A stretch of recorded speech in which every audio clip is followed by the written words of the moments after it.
एक मान पहला नानक बोलन झगड़ा, दुख छड़ मंगे सुख, सुख दुख दोनों कपड़े पहरे, पहरे जाए मनुख, जिथे बोलन हारिए तिथे चंगी चुप।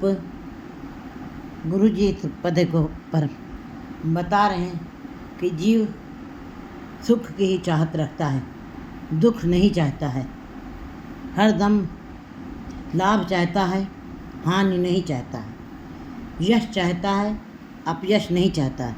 लेकिन उसको अज्ञानी जी को ये नहीं पता है कि ये एक सिक्के के दो पहलू हैं। ये पेड़ और पेड़ की शाखा और उसमें लगने वाले फलों के समान हैं, एक दूसरे के पूरक हैं। ये पेड़ की शाखा को पेड़ से अलग नहीं किया जा सकता है। इसी प्रकार ये जीवन है, जन्म है तो मृत्यु है।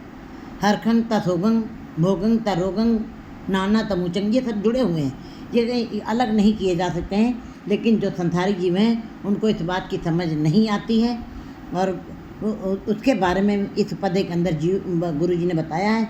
नानक कहते हैं कि वो नानक बोलन झगड़ा, दुख छड़ मंगे सुख। कहते हैं वो जीव जो हैं, वो जीव जो हैं झक मार रहे हैं, उनके बोलने का कोई अर्थ नहीं है, झक मारते हैं।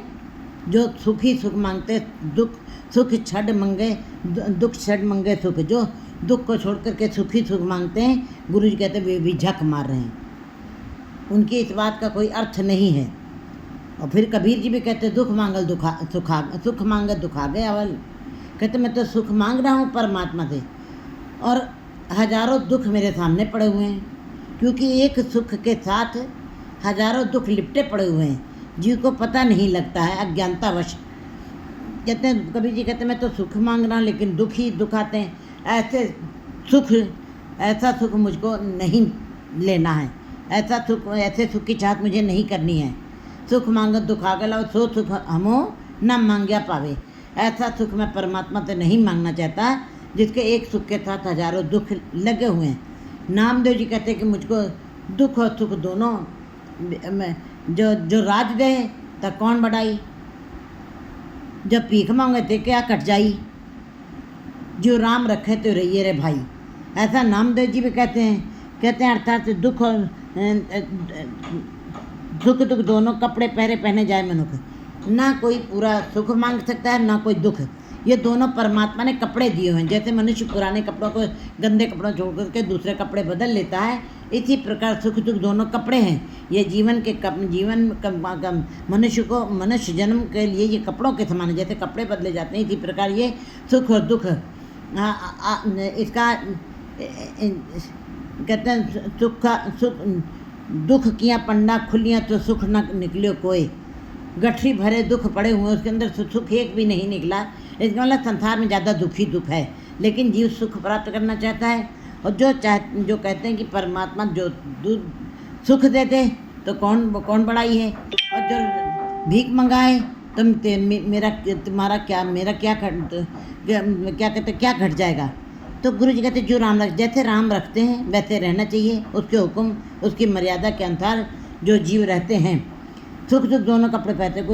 गुरु जी ने उस बात का बिल्कुल उसकी क्लियर कर दिया, उस बात को एकदम सच्चाई सामने ला के रख दी है कि ना सुख मांगने से दुख आते हैं और ना दुख सुख दोनों ही आ सकते हैं। किसी प्रकार से भी कोई कह दे कि दुख और सुख दोनों इकट्ठे मिल सकते हैं, कहते हैं नहीं। गुरु जी कहते हैं ये तो दोनों ही कपड़े को समान हैं, ना किसी को सुख पूरा मिल सकता ना किसी को दुख।